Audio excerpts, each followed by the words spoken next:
بات کر لیتے ڈاکٹر فاروق سلیم صاحب سے۔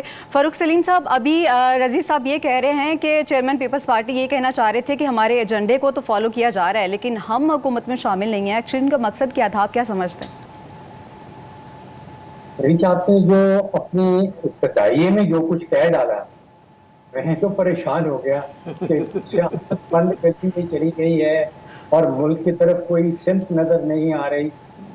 مجھے یاد دلا دیجئے کہ جب سے پاکستان بنا ہے، جب سے سیاستدان آئے ہیں میدان میں، پاکستان کی سیاست کب بند گلی میں نہیں تھی، یا میڈیا نے کب یہ نہیں کہا کہ سیاست بند گلی میں چلی گئی ہے۔ دیکھیے، ہمیں سولوشن ڈھونڈنے ہیں پرابلم سے، اور سولوشن اس وقت تک نہیں ملنے والے جب تک یہ والا جو نظام ہم نے قائم کر رکھا ہے سیاست کا، جی اس میں میجر تبدیلیاں نہیں لائیں۔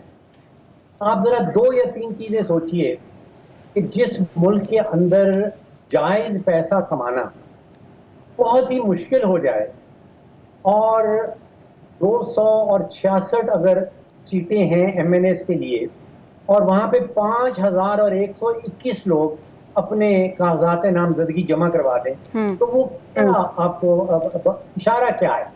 اشارہ یہ ہے کہ ایک ہی طریقہ کار ہے جس سے آسانی سے، جس میں انوالو ہو کے آسانی سے مال بنایا جاتا ہے۔ جی 266 کے اوپر 5000 لوگ کیوں کھڑے ہوتے ہیں؟ مجھے بتائیے، دنیا کی کوئی 160 اور جمہوری ممالک ہیں، کہیں پہ یہ حل ہوتا ہے؟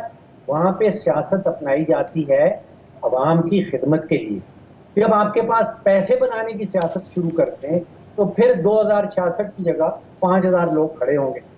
اب آپ ایک اور چیز دیکھیں، جی جی 90 ارب روپیہ ہمارے بجٹ کے اندر، آپ پچھلے سال کا بجٹ کھول کے دیکھیے، 90 ارب روپیہ اس میں ترقیاتی منصوبے جو ہیں ایم این ایس کے، صرف ایم این ایس کی بات کر رہا ہوں، ممبرز آف نیشنل اسمبلی 336 بنتے ہیں، 90 ارب روپیہ، اور نام بڑا خوبصورت رکھا ہو، اسٹریٹجک ڈیولپمنٹ گولز۔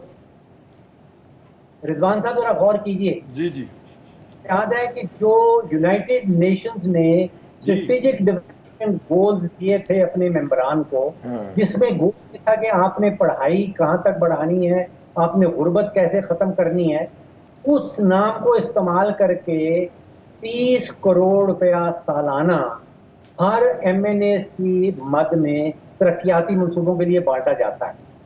اب مجھے بتائیں کہ تلخیاں کیسے ختم ہو سکتی ہیں؟ یہاں پہ بالکل سے انوالو، وہاں پہ تلخیاں کیسے ختم ہو سکتی ہیں؟ اچھا، اس کا ایک نسخہ ہے، عباسی صاحب اس سے بالکل اگری نہیں کریں گے، ایک نسخہ ہے اس مسئلے کو حل کرنے کا، اور نسخہ یہ ہے کہ 166 ڈسٹرکٹس ہیں اس ملک کے اندر۔ ٹھیک ہے میری تجویز یہ ہے کہ ہر ڈسٹرکٹ کو ایک صوبہ بنا دیں، ہر صوبے کا ایک گورنر ہونا چاہیے، ہر ہر ڈسٹرکٹ کا ایک گورنر ہونا چاہیے، ہر ڈسٹرکٹ کے اندر ایک وزیر اعلیٰ ہونا چاہیے، اور ہر وزیر اعلیٰ کے تحت 100 وزیر ہونا چاہیے۔ اب یقین کیجئے یہ ساری کی ساری تلخیاں دور ہو جائیں گی۔ صحیح ہے۔